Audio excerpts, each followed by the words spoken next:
250 years ago, America was just an idea.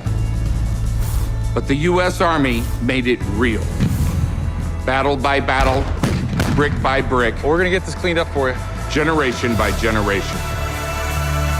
It began as a band of neighbors picking up arms to fight injustice, but it has evolved into the most feared fighting force in the history of mankind. The uniforms may have changed, and the tools have transformed, but the heart remains the same. Why we fight and why we stand together does not change. Your mission starts now. Quitting is not in my vocabulary. The United States Army is the heartbeat of our free country.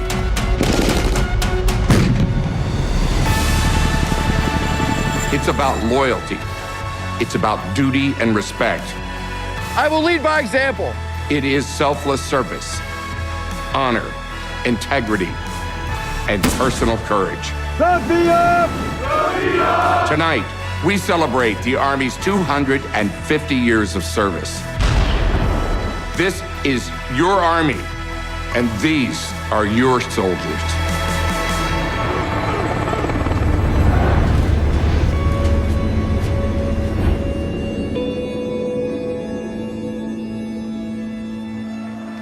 At the core of the Army is people. People who choose a standard and then live up to it.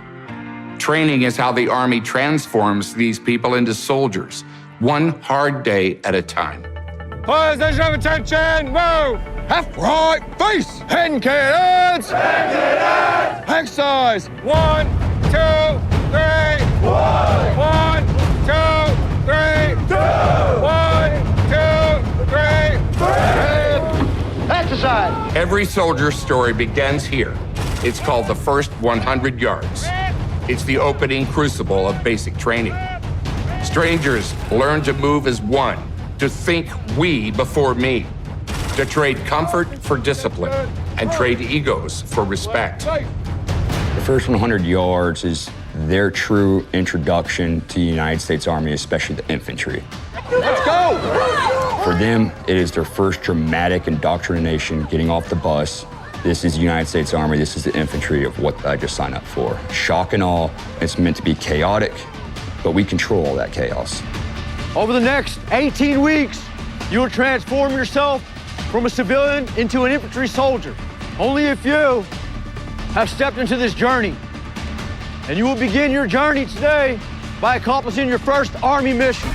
And your mission starts now. Follow me! Go! Go! Go! Most of them, they've seen a movie, they maybe seen Full Metal Jacket, they don't know really what's going on. This is your first test. Go, go, go, go, go, go, go, run! They're just blindsided, smoke bombs, grenades, machine gun fire, drill sergeants in their face, yelling. You will do what everybody else does, and you will do what we say. The point of all the physical, mental, and emotional domains is to break them down. I'm going to your life up if you don't get back with a platoon. Hurry up! Go! They're moving forward, trying to achieve teamwork. How can I move together as a cohesive unit, tying it in, getting taught the Army values? Everybody's coming from all 50 states, the territories, they have a different backgrounds, a whole mixture of America's melting pot. And to break it down to America Green. This is the Army, this is your new future. Get up, get up, get up, let's go. Stop feeling sorry for yourself, let's go. And from that, now I'm going to rebuild you. And now I'm going to build you up to what the Army wants. The Army's foundation rests on a set of values that guide every soldier's action on and off the battlefield. They're learned here through following orders, putting the team first, owning every mistake and every success. The foundation of the Army is built off these 7 core values: loyalty, duty, respect, selfless service, honor, integrity, and personal courage. All these will get taught and ingrained in them just like the hierarchy of command. My favorite core value, respect, is paramount in the military. Starting position! Move! Get down! I can't just demand a trainee's respect. I am then leading from the front as a drill sergeant. If I'm not just saying do this, you're also watching me do this. So it goes 2 ways. Get up, get fucking elbows down! Should be low to the ground! So tying everything together from today's event, the soldierization of everything I've seen personally through my career, it builds them up for better success if they properly attain to the Army values. Now that son or daughter is actually like, no, Mom, let me help you hold that. Let me help you carry your bags on top of my bags. Let me get the door for you. Basic humanism of responsibility is the best thing they learn from the military, and just being a good citizen. The motto we have is that flag right there. Burn the ships. Does anyone think they know what that means? What? No turning back. There you go. If we're committing to something, we're committing 100%. Yes, this is going to be your home for the next 18 weeks. Just so y'all know, quitting is not in my vocabulary. All of you will finish these 18 weeks. Do you understand? Yes, 250 years. That's how long the U.S. Army has stood watch over this great nation, defending our freedom through every storm. In the bloodiest battles of the 20th century, American soldiers answered the call, fighting wherever liberty was at risk. In 1917, as the world was consumed by war, the U.S. Army entered a conflict like no other. In the trenches of France, soldiers faced barbed wire, poison gas, and relentless artillery. At Cantigny, they launched their first major assault. At Saint-Mihiel, they executed a swift and decisive attack, proving American strength. And during the Meuse-Argonne offensive, the largest battle in U.S. history, they shattered enemy lines, helping bring the war to its end.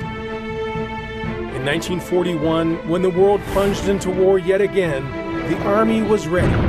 From the deserts of North Africa to the hedgerows of France, from the islands of the Pacific to the streets of Berlin, U.S. soldiers carried the weight of the free world. On June 6, 1944, they stormed the beaches of Normandy, charging through the surf and gunfire and climbing cliffs against overwhelming odds. Victory was never certain, but they fought fiercely and triumphed. Their fight wasn't just for America. It was for millions silenced by tyranny. 5 years after World War II, another struggle for freedom erupted. In Korea, the Army faced not only a determined enemy, but brutal winters and impossible odds. In the Battle of Incheon, their fierce fighting forced the North Korean Army to retreat. At the Pusan perimeter, they held the line. And in the frozen hills of Chosin, they fought with every ounce of strength to defend liberty. Through the blood, sweat, and sacrifice of these generations, the U.S. Army has withstood the test of time. Even in the darkest hours, one promise has remained unbroken. This will defend. Across 2.5 centuries, the Army has been built by families, passing down service like a living heirloom. Each generation teaches the next what it means to wear the uniform, to stand together, and put the mission and the nation first. This is a living legacy, carried by family, forged in sacrifice, and defined by duty. My dad's in the Army. My grandfather was in the Army and Navy. My great-grandfather was military. Great-great-great-grandfather was in the military. It goes all the way up to the Revolutionary War.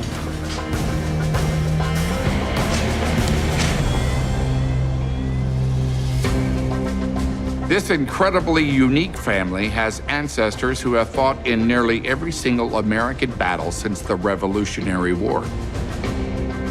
For generations, the Mace family's service has reflected the history of the United States Army.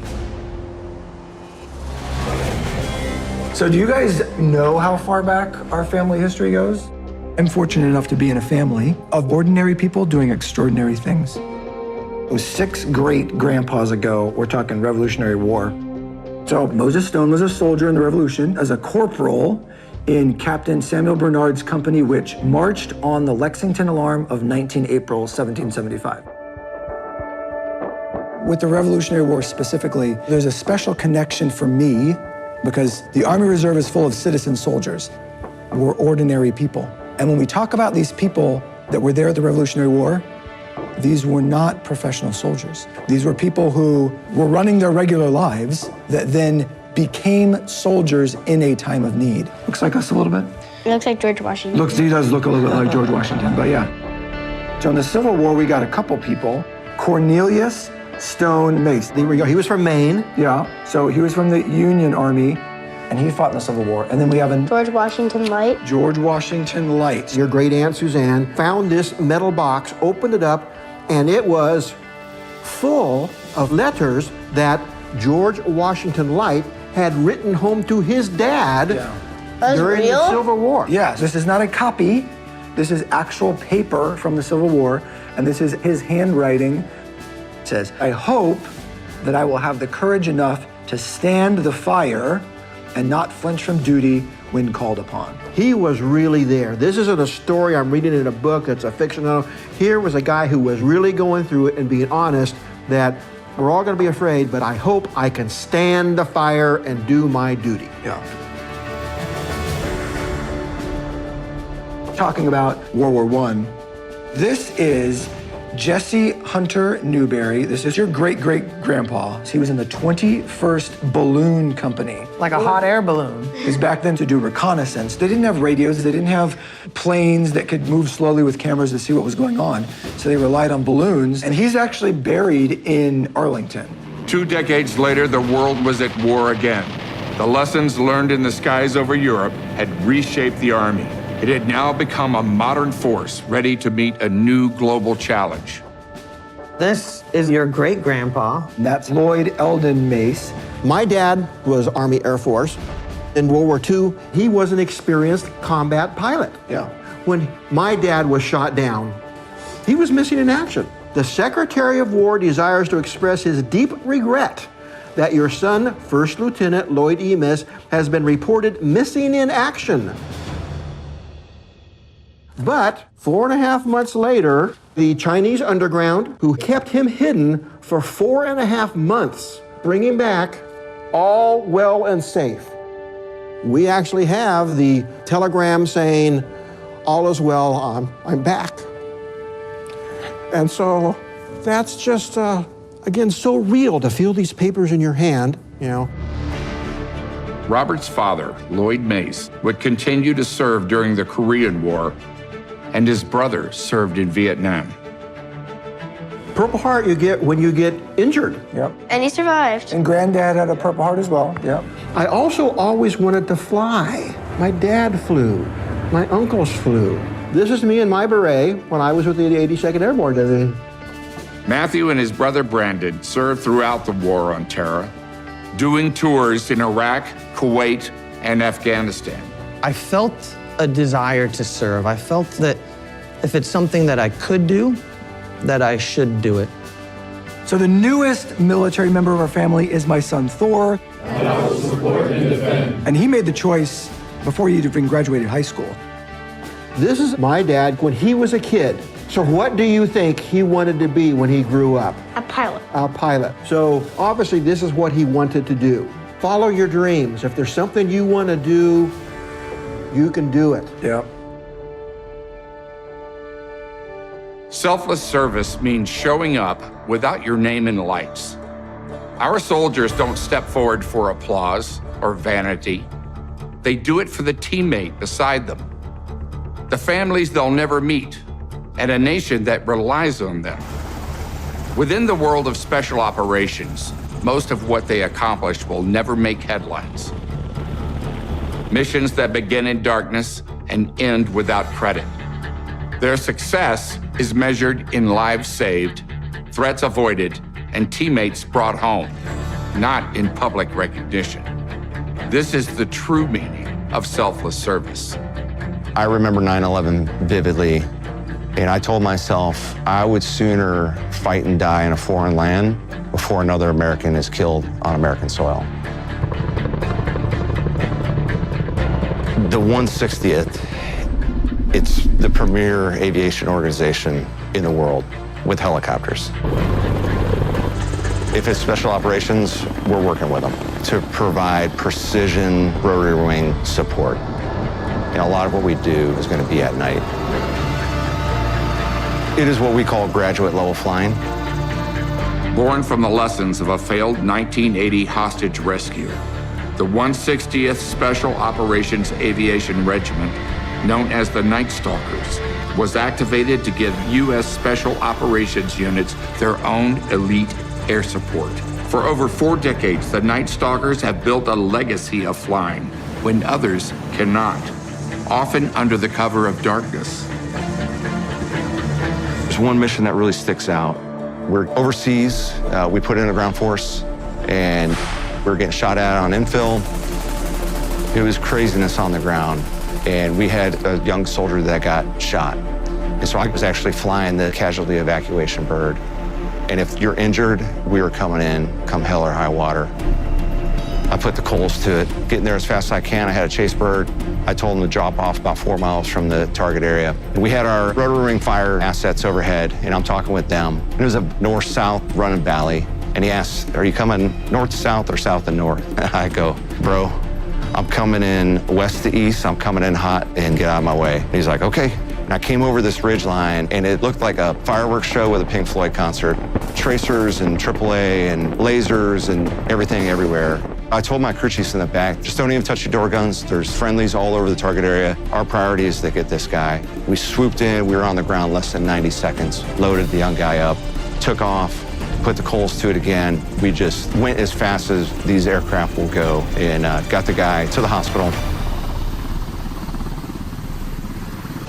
Medals don't mean anything to me because they're just more pieces of flair to put on your uniform. But the best recognition I ever got was our commander had went and visited him in the hospital. He was intubated, he couldn't talk, but he had a whiteboard. And the thing he wrote on there was, please thank the air crew.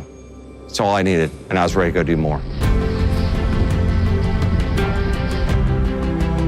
When I look at selfless service, I think about it, the small amount of the population that actually serves in the military. You're giving of yourself to the greater good. Paratroopers turn the sky into a doorway. From the first combat drops of World War II to today's mass tactical operations, the mission is the same. Put disciplined soldiers exactly where they're needed. Exactly when it matters. Every jump is an unbroken promise to the team beside them, the riggers who pack their chutes, and the nation they serve. There is one word for it: loyalty.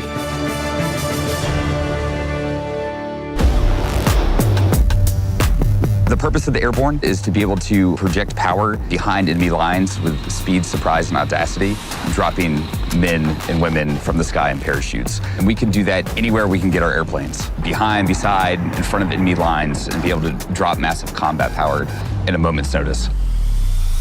Without the paratroopers in World War II, D-Day would have never been successful. No way that those men were going to make it off the beach without the airborne going in first and disrupting the enemy behind their own line.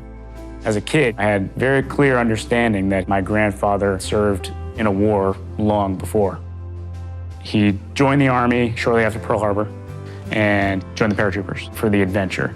And I think he cared about being the one who's at the cutting edge of this new thing called being a paratrooper. You know, nobody really knew what it was. He and the men of the 82nd all boarded their planes and crossed over the channel on June 6th. He jumped in those early morning hours, and they started fighting the enemy. Eventually, he got into a firefight with the Germans, and he was wounded. He got shot in between his middle and ring finger, and the bullet went all the way up his arm, and then eventually lodged in his bicep. He was captured and immediately ferried behind enemy lines. To stop the gangrene, they performed an operation on him. They chopped off his forearm without any anesthetic. And he later woke up in a schoolhouse in France. August of '44, Patton's Third Army came and liberated the town. So he got back to England and then eventually got back to the United States. He was sent to a hospital. His first day in the ward, there's a nurse doing rounds and preparing soldiers for amputations, and her name was Rosemary, and she was my grandmother. My grandfather endured that horrible experience in World War II, but something great came out of it, and it was their family. That set me on the trajectory of trying to be like him. My first time jumping out of an airplane, I was in jump school, I was a lieutenant. I was the last person out of the plane. So I had a lot of time to think about, man, am I gonna do this? So I made that first exit and my body twisted 180 degrees. And I see the skin of a C-17 aircraft pass by me. And it was just completely and utterly surreal. Eventually, my parachute opened and hit the ground and was ready to go back up for the next one. Paratroopers are the best type of soldiers. They're the best type of leaders, and they're the person that you want by your left or right side. There's just something special about paratroopers. While our soldiers keep the standard in the field, the others keep it at home. Our Army families hold the line when no one is watching, so the mission can go on. My wife and I are high school sweethearts, so she has been there long before I was a soldier. I served in the 82nd Airborne Division. I've been in the Army a total of 13 years. Been served in 15 different countries. The sacrifice that families, spouses, and children make when the soldier deploys, it's definitely difficult. So when he deploys, I go into what I call deployment mode. This, like, I can do everything by myself mode. I'm just a very, very independent person because of the military. This is yours. At the end of 2021, the entire world started to realize that Russia was going to invade Ukraine. The 82nd Airborne Division has a brigade on standby. Come January of 2022, we became that unit. For Captain Bill Malcolm, a sudden call to deploy in 2022 came as a surprise. With little notice and a newborn son at home, the reality of family separation became all too real. My son had been born that November, and in February I'm deploying. And so that was an extreme whirlwind of emotion in which I'm holding my son maybe for the last time. For Bill, the pain of separation runs deep in his own family history, a constant reminder of what's at stake every time a soldier deploys. My uncle was killed in combat in Vietnam. I remember growing up wondering, why is everybody so sad about this? He died as such a brave man. And I even remember thinking that up until, I was a lieutenant and I graduated Ranger School. I remember calling my grandmother and saying, "Are you impressed I graduated Ranger School?" And she was not. She was concerned. I have a son myself, but I'm leading 120 Americans who are feeling that same heartache and that same dread that I'm feeling with my son. Going back to the Army values, I have a duty to be focused on the mission, be focused on their well-being, and ultimately get them home alive. For 250 years, the United States Army has fought many of their battles abroad, but its heart still beats strongest at home. And in the end, behind every soldier stands a strong family, resilient and proud.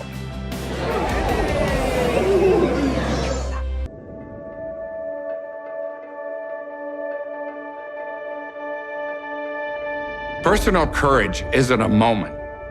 It's a muscle that the Army builds under stress and under strict standards.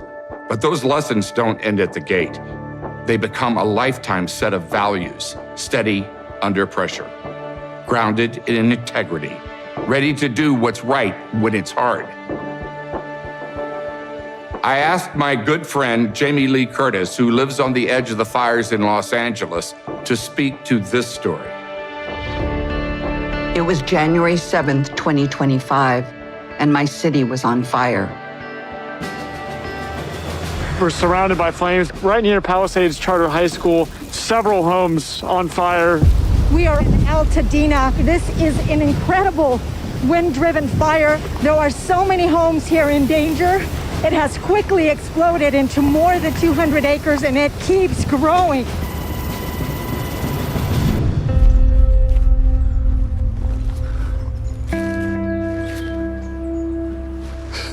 It was a terrifying night for all of us, but the courage of many unsung heroes saved neighbors, loved ones, and the rest of the city.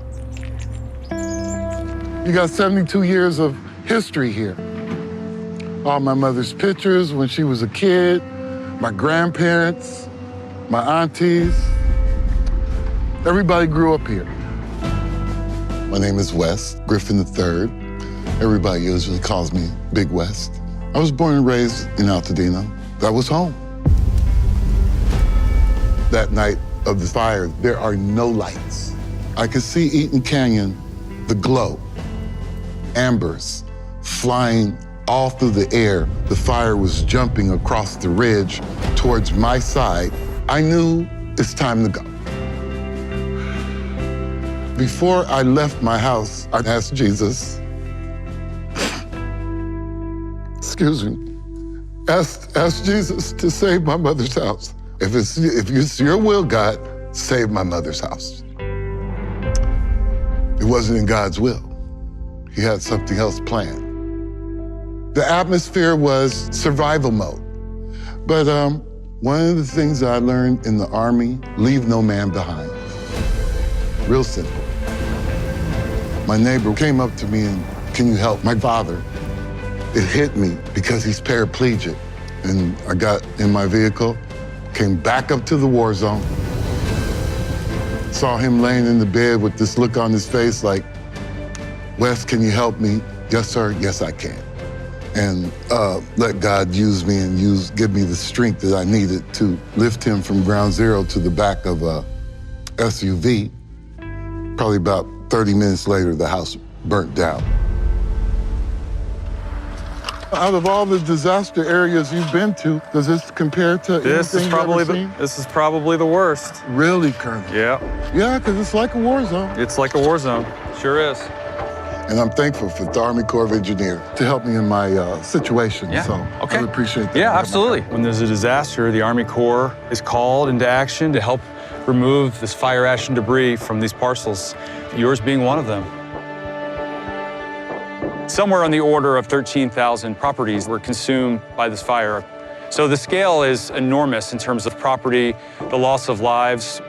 So the purpose of the program is to come here and remove the public health and safety threat. We go in and remove all of the fire ash and debris. That's the original structure that burned to the ground, any furniture or possessions that were inside that burned up, as well as remove the foundations to allow a fresh building lot to then rebuild their future home on it. General George Washington appointed the first engineer officers of the Army during the American Revolution. The Army Corps of Engineers does civil and emergency response operations. We also do military construction projects and a couple of other tasks, depending really on the needs of the government. The Army Corps of Engineers has a unique organization in being, which covers the entire United States. The U.S. Army Corps of Engineers has evolved from battlefield logistics, like clearing mines and building bridges, to large-scale construction and disaster relief. They helped tame the Mississippi with levees, built landmarks such as the Washington Monument and the Pentagon, and respond after hurricanes, earthquakes, and tornadoes. Today, seeing the Army Corps on our streets, clearing debris, stabilizing hillsides, reopening lifelines, I'm reminded how strong we can be together. Army Corps of Engineers is helping to make it home again. The phoenix will rise from the ashes. Wow. And when the ashes are gone, you will be able to envision your new home here on this lot. What do you do during that moment's notice? I was taught from the military, do what's necessary to help your fellow man. And so me at 65 years old, that's what I've learned to do. We'll hear about catastrophes, but you would never think it would happen to you. But the day it happens, prepare yourself. Don't lose it. Be strong and do what you have to do to survive.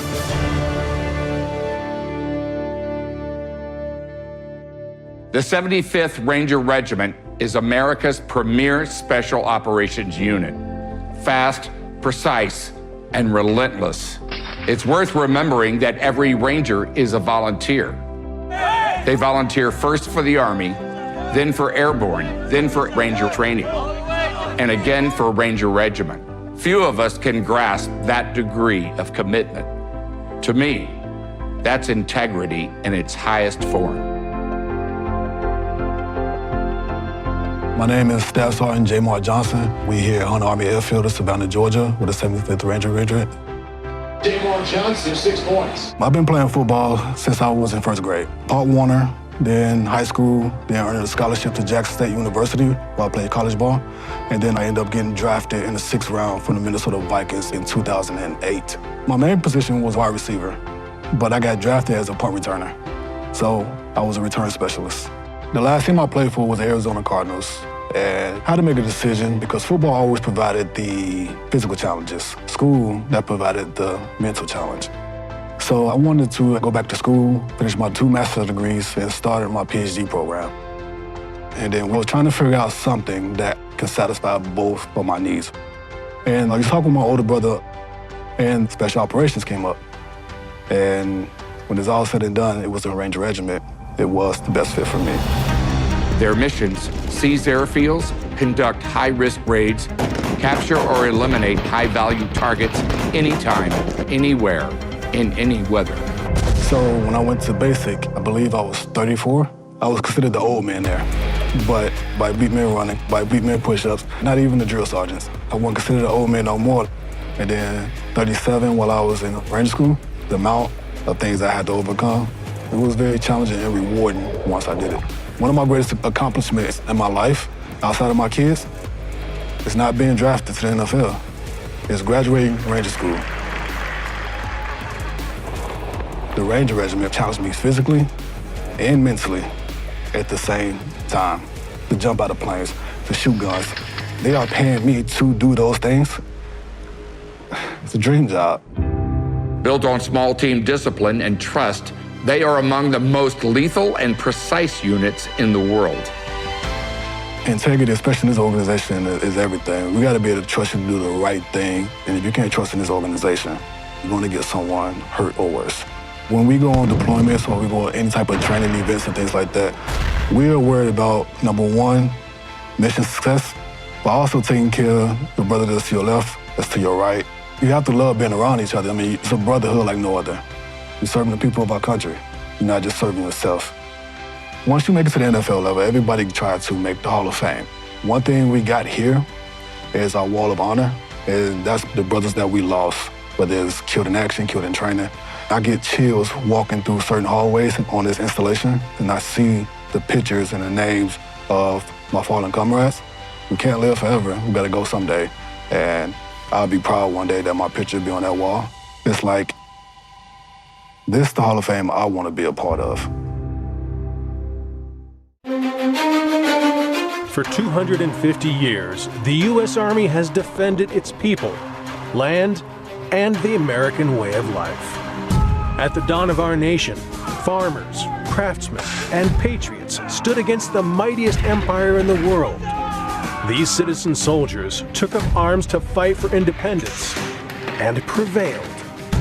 At Lexington and Concord and through the bitter winter at Valley Forge, the Army fought for and secured our nation's freedom. 30 years later, in the War of 1812, the Army faced another test as British forces marched on our young republic. At Fort McHenry, under relentless bombardment, the Army held firm. "This will defend" was not just a rallying cry, it was a promise that ensured the sovereignty of our country. Then, the greatest test of all, the Civil War, pitted brother against brother in a nation divided. The Army fought not just for land, but for the preservation of the Union and for freedom.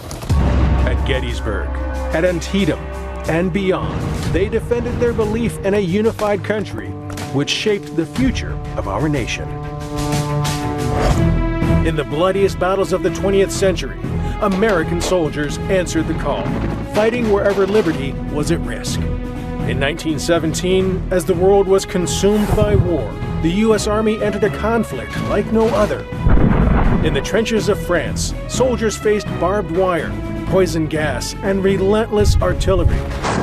At Cantigny, they launched their first major assault. At Saint-Mihiel, They executed a swift and decisive attack, proving American strength. And during the Meuse-Argonne Offensive, the largest battle in U.S. history, they shattered enemy lines, helping bring the war to its end.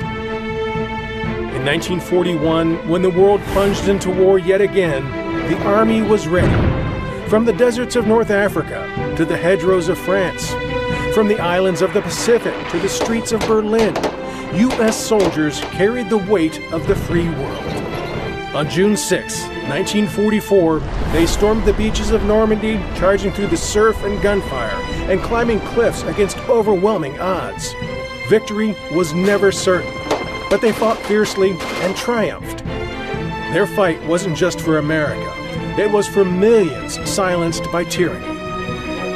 5 years after World War II, another struggle for freedom erupted. In Korea, the Army faced not only a determined enemy, but brutal winters and impossible odds. In the Battle of Incheon, their fierce fighting forced the North Korean Army to retreat. At the Pusan perimeter, they held the line. And in the frozen hills of Chosin, they fought with every ounce of strength to defend liberty. But peace was fleeting. In the 1960s, as tensions escalated in Southeast Asia, the Army was called to Vietnam. In the dense jungles, soldiers fought a relentless battle against an elusive enemy. The Army's strength was on display in the Battle of La Drang, where soldiers held firm under extreme conditions. In the face of uncertainty, the Army showed unwavering commitment to their mission. In 1990, the Army was called to the Middle East as Iraq threatened to dominate its neighbors. From the deserts of Saudi Arabia to the streets of Kuwait, soldiers launched a decisive offensive, pushing back the forces of tyranny and restoring peace. In just 100 hours, the Army's swift and overwhelming force liberated Kuwait, proving the might of American power and determination. Then, in 2001, the world changed.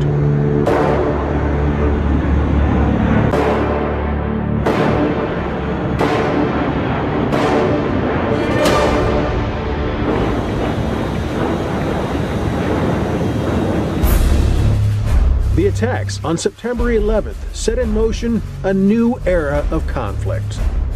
The U.S. Army stood at the forefront of the global war on terrorism, fighting in Afghanistan and Iraq. In the mountains of Tora Bora, soldiers pursued those responsible for the attacks. And in the streets of Baghdad, soldiers faced an insurgency determined to tear the region apart.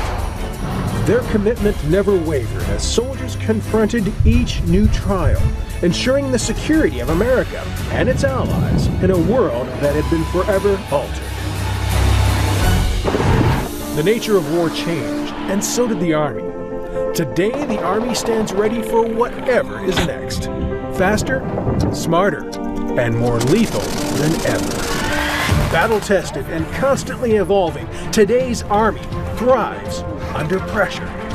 Across every domain, land, air, sea, space, and cyber, the Army remains ready and engaged.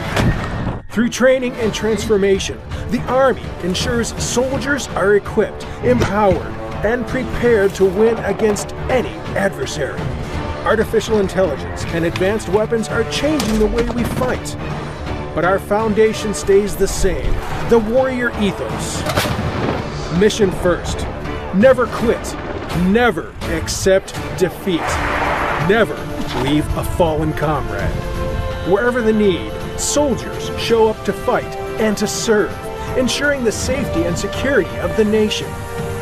The Army's legacy lives in those who step forward. And the next chapter? It belongs to those who are ready to lead, to adapt, and make the same promise that every soldier makes to the nation and its people. This will defend. It wasn't that long ago that our only weapon was our hands. That has changed.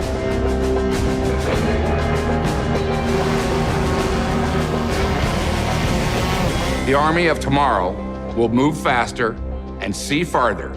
Yet it will be guided by the same compass that led generations before. Stepping in the ring is a stressful ordeal. I mean, if it's a fight, you want to stay calm in the ring at all times. Mental discipline is a huge factor when it comes to boxing. So you have to work with, stress management, time management. In aviation, for drone operator, you can use those same tactics.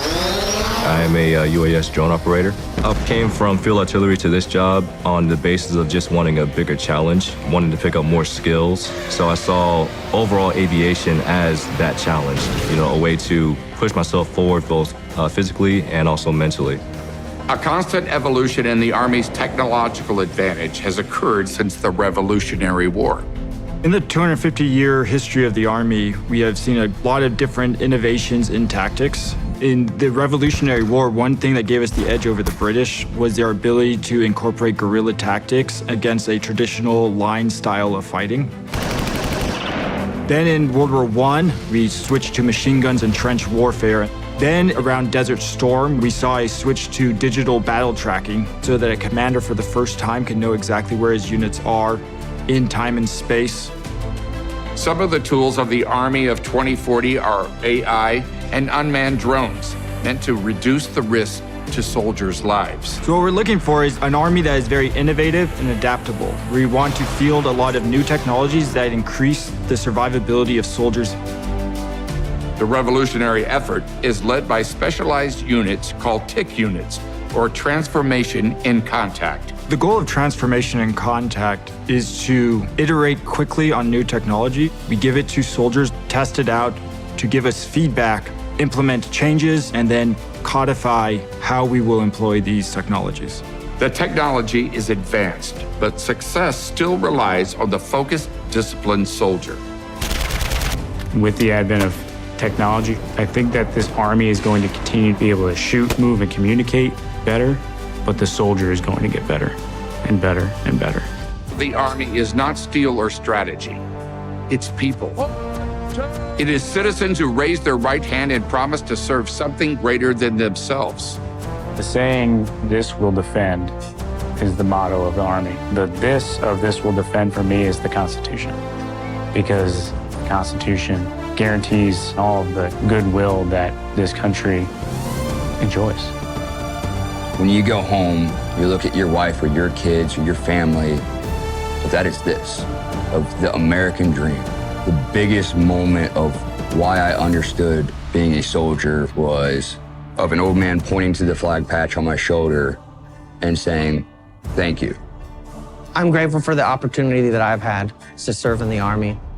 And like my father before me, to set that example to my children that duty is important and that there is an honor in sacrificing for others. When I walk on any battlegrounds, it's sacred to me because people sacrificed and died there. And they chose to be there. And that's the thread that I see going all the way back to 1775. To have the opportunity to be a part of a brother and a sisterhood that's been around 250 years, that's what our country provides, and that's what I want to defend. The things that I am fighting to defend are God, family, country, so that when our nation calls, I will be able to say, "Send me." 250 years of sacrifice stand behind them. Countless tomorrows of service lie ahead. This is America's Army. These are America's soldiers.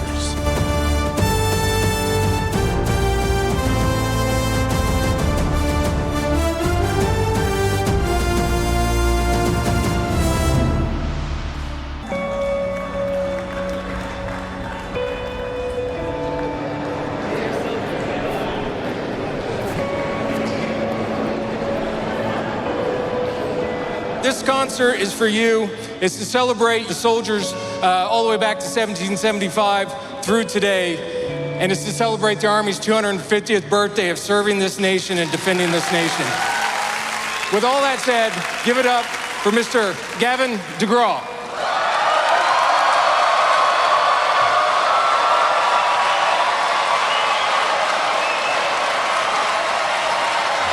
What's going on?